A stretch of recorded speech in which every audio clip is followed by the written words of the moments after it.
Maka pernah juga seorang ulama bernama Hatim Al-Asam rahimahullah. Beliau punya guru bernama Abu Ishaq Al-Bukhari rahimahullah. Ketika Hatim Al-Asam ini kemudian tidak isya berjamaah di masjid, gurunya Abu Ishaq mendatangi rumahnya. Assalamualaikum. Waalaikumsalam. Begitu disambut, Pak, dibukakan pintu, masuklah gurunya Abu Ishaq Al-Bukhari. Apa kata beliau? Inna lillahi wa inna ilaihi raji'un. Ayat 142 143 itu, bahwa orang munafik ini wa idza qamu ila sholati qamu kusala. Orang munafik kalau mereka salatnya malas-malasan. Apa tafsirnya? Orang munafik di dalam An-Nisa 142 143 mereka salatnya malas-malasan. Itu maknanya mereka kalau salat zuhur atau asar nunggu sampai mau habis waktu asar. Hatta idza kanat baina qarnay syaitan, sampai ketika nanti matahari sudah berada di dua tanduk setan, nyaris mau masuk waktu maghrib, barulah dia sholat asar. Fanaqara arba'ah, kata Rasulullah, dia mematuk 4 rakaat bagaikan mematuknya seekor burung gagak. Inilah orang-orang munafik, salatnya di waktu yang sudah mau habis. Maka kalau kita mau mencontoh salatnya Rasul, contoh di tepat waktu. Tayyib, saya singkat yang kedua. Sallu kama ra'aitumuni usalli. Salatlah kalian sebagaimana kalian lihat aku salat. Lihat di mana Rasulullah salat. Rasulullah SAW adalah seorang nabi yang tidak pernah salat wajib melainkan beliau di masjid. Hanya ketika beliau mau meninggal dunia, sakitnya yang kemudian semakin parah, maka barulah Abu Bakar As-Siddiq menggantikan posisi beliau. Sampai dalam hadis sahih Rasulullah mengatakan, laqad hamamtu, aku sangat berkeinginan posisi aku sebagai imam digantikan oleh seorang imam yang lain. Aku kemudian keliling kampung bersama anak muda membawa kayu bakar, fa uharriqa buyutahum 'alan nar. Aku bakar rumah mereka dengan api. Ini Rasul, Pak, ya, bukan kita nih. Tapi seandainya Rasulullah ada di kampung kita di Sungai Langge ini, Pak, jadi apa, Pak, kampung Sungai Langge ini, Pak? Mungkin jadi kampung lautan api. Laqad hamamtu, bahkan kata Rasulullah, hamamtu itu maknanya sungguh-sungguh aku sangat berkeinginan posisiku digantikan seseorang, kemudian aku keliling kampung, aku bakar rumahnya siapa yang nggak mau ke masjid. Hadis sahih. Maka Rasulullah sangat menyayangkan ketika kita umatnya tidak mau sholat di masjid. Maka jamaah yang dimuliakan Allah, 25 atau sampai 27 derajat bandingannya dengan kita sholat di rumah, itu kurang motivasi apa untuk kita? Pernah seorang bernama Ubaidillah Al-Qawariri rahimahullah. Beliau kemudian sholat isyaknya terlambat karena menerima tamu. Kemudian beliau keliling kota Basrah melihat mana masjid yang masih buka, semua pada tutup. Beliau kemudian ke rumahnya dan beliau teringat hadis Rasulullah bahwa 27 derajat Allah berikan kepada orang yang jamaah dibandingkan yang tidak jamaah. Maka beliau berinisiatif, beliau lakukan sholat isya sampai 27 kali jamaah. 27, Pak, kali sholat isya, berarti 27 kali 4 rakaat, 108 rakaat dibuatnya, Pak. Ubaidillah Al-Qawariri namanya. Disebutkan Al-Hafidz Adz-Dzahabi rahimahullah dalam kitabnya Al-Kabair, membahas dosa-dosa besar yang keempat, sholat tidak sholat. Nah, apa kata beliau setelah aku sholat 27 kali sholat isya, tertidur dan aku bermimpi bertemu dengan serombongan orang-orang kafilah penunggang kuda. Dengan gagah dan kencangnya mereka menunggangi kuda, aku berada di belakang sendirian. Kupacu kudaku sekencang-kencangnya, ingin aku bersama kafilah tersebut. Namun tidak juga kunjung sampai, menolehlah pasukan yang paling belakang. Sungguh engkau tidak akan sanggup sampai kepada kelompok pasukan kami, karena kami sholat isyaknya berjamaah, sedangkan engkau walaupun 27 kali engkau lakukan, engkau tidak melakukannya dengan jamaah. terbangunlah dia, kaget dia. Ini soal pacuan kuda, kenapa pula hubungannya dengan sholat? Rupanya tadi jamaah rahimakumullah, 27 kali dia buat sholat isya'nya, tidak pun bisa menandingi orang yang isya'nya berjamaah tadi. Masya Allah. Ya. Maka pernah juga seorang ulama bernama Hatim Al-Asam rahimahullah. Beliau punya guru bernama Abu Ishaq Al-Bukhari rahimahullah. Ketika Hatim Al-Asam ini kemudian tidak isya berjamaah di masjid, gurunya Abu Ishaq mendatangi rumahnya. Assalamualaikum. Waalaikumsalam. Begitu disambut, Pak, dibukakan pintu, masuklah gurunya Abu Ishaq Al-Bukhari. Apa kata beliau? Inna lillahi wa inna ilaihi raji'un. Kalau kita sini kan telah meninggal dunia, kan gitu Pak ya. Nah, kaget Hatim Al-Asam, wahai guru, siapa yang meninggal? Di rumah ini nggak ada yang meninggal, kemalangan nggak ada guru. Kenapa Anda tahu-tahu kesini kayak mau takziah? Iya, saya kesini mau takziah. Kenapa? Saya tadi tidak lihat engkau sholat isya berjamaah di masjid. Karena itu juga musibah. Masya Allah. Zaman dimuliakan Allah, maka Imam Hatim Al-Asam mengatakan, memang manusia hari ini banyak menganggap musibah dunia itu seakan lebih besar daripada musibah agama. Seorang yang sejatinya dia tidak sholat berjamaah, sesungguhnya pada hakikatnya dia telah terkena musibah agama. Maka kalaupun kita Allah berikan musibah dunia jamaah, itu tidak begitu masalah dibandingkan kalau Allah berikan kita musibah agama. Sekalipun dunia tidak Allah berikan dia musibah, hartanya kaya raya, sehat walafiat, tapi nggak pernah ke masjid jamaah, musibah ini orang. Tapi kalaupun dia ternyata rezekinya apa adanya, sedikitlah begitu, tapi dia orang yang tidak pernah ketinggalan saf pertama, ini orang cuma dapat musibah dunia, tapi sungguh dia tidak mendapatkan musibah agama. Itulah orang yang lebih beruntung daripada orang pertama. Zaman dimuliakan Allah. Yang ketiga, mari kita lihat, sallu kama ra'aitumuni usalli. Salatlah kalian sebagaimana kalian lihat aku salat, adalah lihat praktek Rasulullah salat. Jadi yang pertama lihat waktunya. Yang kedua lihat di mana tempatnya, yakni jamaah di masjid.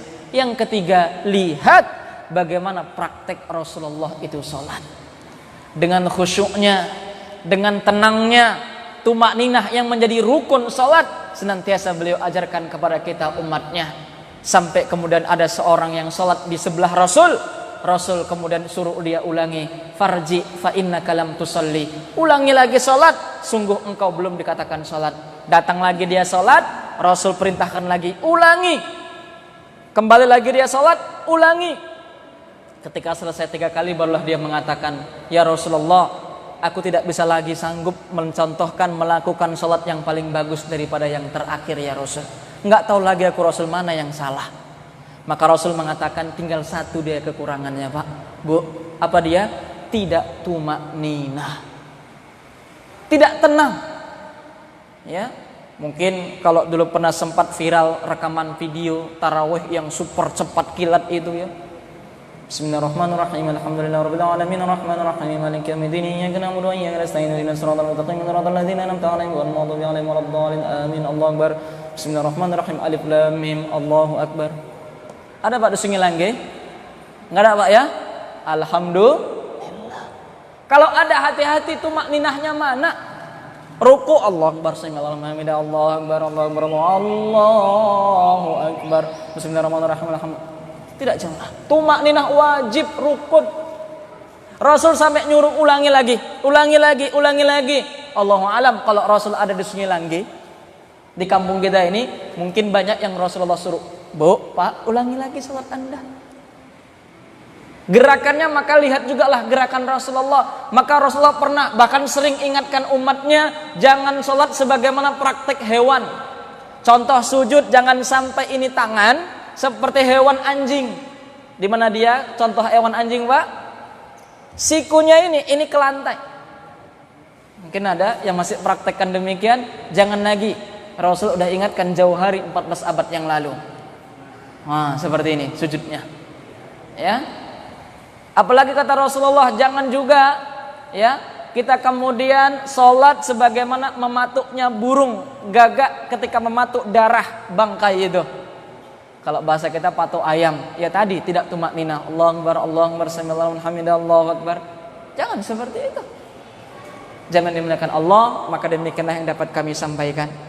3 saja pesan Rasulullah untuk kita sejatinya mengamalkan perintah Rasul. Sallu kama ra'aitumuni usalli.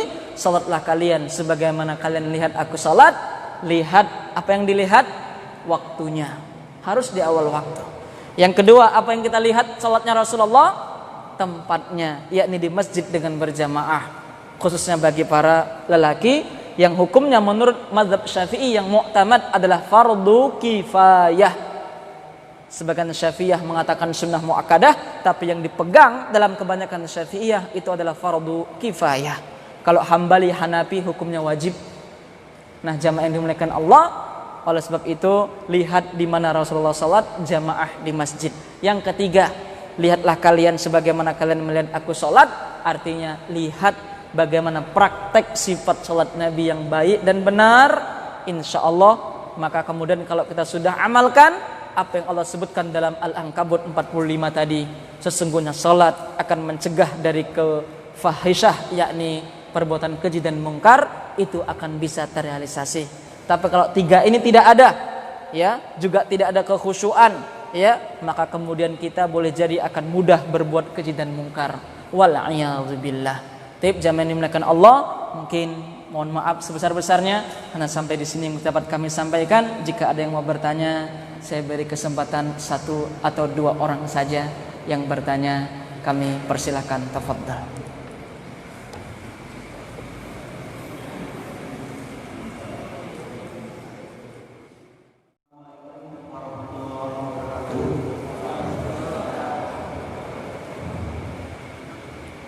Saya ingin bertanya, apakah perbedaan ketenangan hati dengan ketenangan hidup? Karena secara logika ini ada orang sakit hati, bunuh orangnya, jangan tapi kalau jiwanya bermasalah, dia lepas dari dosa. Pertanyaannya, apa perbedaan ketenangan hati dan ketenangan jiwa, hati dan jiwa. Ya. Taib, jamaah dimuliakan Allah Subhanahu wa taala, sejatinya ketika Al-Qur'an dan hadis menyebutkan bahasa an-nafsu, maka itu sudah hati dan jiwa. Makna nafsu dalam Al-Qur'an itu adalah hati dan jiwa. Ya ayyatuhan nafs al-mutmainnah, wahai jiwa yang tenang. Menggunakan bahasa nafs, irji'i ila rabbiki radiyatan mardiyah, ya, maknanya adalah wahai jiwa yang tenang, maka kembalilah kepada Rabbmu dengan ridha dan secara puas. Itu Allah gunakan dengan bahasa nafs untuk makna jiwa. Kemudian untuk nafas yang juga bermakna hati, ya, di mana para ulama mengatakan kalau yang disebut dengan hati itu juga menggunakan bahasa jiwa, nafas, itu amat sangat banyak.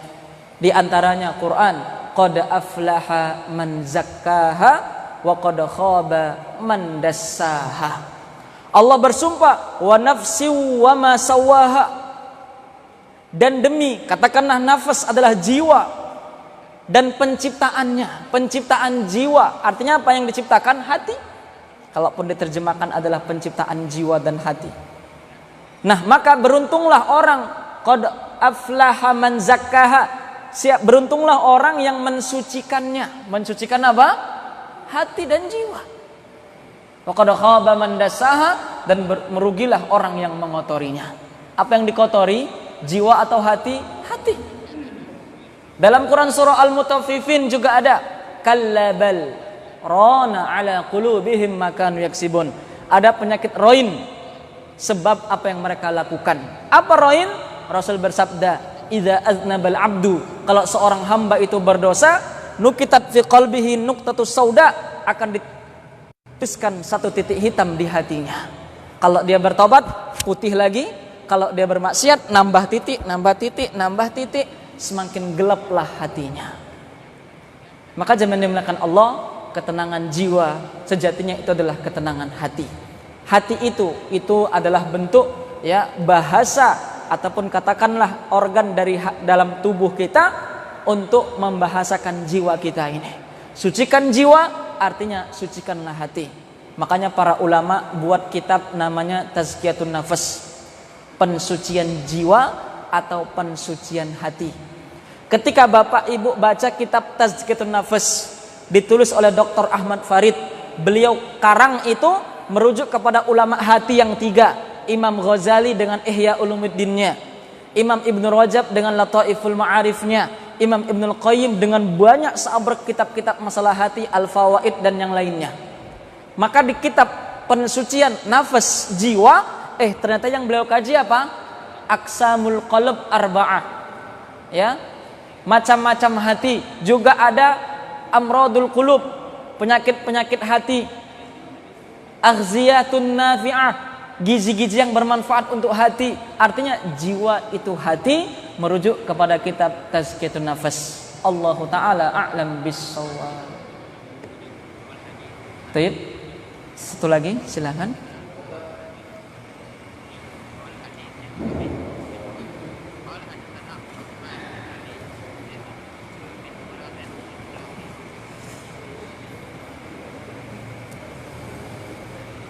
Assalamualaikum warahmatullahi wabarakatuh. Waalaikumsalam. Saya berkaitan dengan sholat orang yang sakit. Ya. Ada seorang teman yang sakit itu kakinya, tapi dia mampu untuk berjalan dan berdiri. Namun ketika sholat, dia sholat di kursi, langsung duduk. Ya. Bukankah berdiri itu adalah rukun dalam sholat? Bagaimana Ustaz? Bismillah wassalatu wassalamu ala Rasulillah. Tepat sekali apa yang ditanyakan salah seorang ikhwah kita beberapa jam yang lalu. Pas pertanyaannya ini. Ya. Jadi ada orang ke masjid, dia bisa berjalan sendiri walaupun ya agak sedikit pincang lah begitu karena ada sakit yang dia derita. Nah, kemudian dia ke masjid langsung duduk. Maka ini tidak dibenarkan. Dia harus melakukan rukun salat berdiri saat dia salat. Nah, ketika dia berdiri saat sholat, kemudian sujud, habis sujud dia susah bangkit, sakit, boleh dia kemudian langsung duduk. Jadi yang pertama dia wajib berdiri untuk takbiratul ihram sampai sesanggupnya. Ya, nanti kemudian baru dia ruku dan sujud. Kalau dia bisa ruku, silakan ruku. Kalau dia rukuknya tidak sanggup sesanggupnya, apakah karena dengan menolehkan sedikit ke bawah? Baru kemudian dia sami Allahu liman hamidah i'tidal, baru kemudian duduk dengan katakanlah dengan dia berpegangan bertumpu kepada kursi mejanya, ya, maka silakan langsung dia ke kursi. Dan ini jamaah banyak yang melakukan. Awalnya dia berdiri, kemudian setelah ruku orang dia masih bisa ruku, jamaah yang lain sujud, dia ambil kursi di sebelahnya, dia langsung sujud. Ya, sujud dengan dalam keadaan duduk di kursi. Ini yang dianjurkan. Jangan langsung dia duduk karena dia tidak melakukan rukun. Setelah niat adalah berdiri dan takbiratul ihram. Ya, maka para ulama berpesan wajib berdiri terlebih dahulu. Ini salat wajib. Adapun salat sunnah boleh langsung dia duduk. Ya, ini dibedakan para ulama. Kalau dia wajib maka tidak dibolehkan. Kalau dia salat sunnah maka para ulama mayoritas membolehkan langsung dia duduk sekalipun dia masih sanggup sebenarnya berdiri. Allahu a'lam bishawab. Kalau nggak sholat di kursi, rukuknya itu harus duduk dulu atau sambil macam rukuk biasa? Iya, berdiri dulu, dia kemudian rukuk dengan cara berdiri tadi dengan semampunya. Ya, kemudian dia setelah sami Allahu liman hamidah masih dalam keadaan berdiri, baru kemudian sujud dia ambil kursinya. Namun mungkin kalaulah ada orang yang bisanya dia sakit berdiri, rukuk pun tidak sanggup kecuali berpegangan dengan kursi, sudah dibolehkan dia kemudian ya rukuk dengan dalam keadaan duduk di kursinya. Yang jelas rukun pertama tadi harus dia lakukan di awal. Setelahnya kemudian orang berdiri, Allahu Akbar, berdiri, maka dia ketika bisa berdiri, sanggup berdiri, maka itu yang dianjurkan dia berdiri lagi ya, sampai seterusnya. Allahu Akbar. Cukup ya.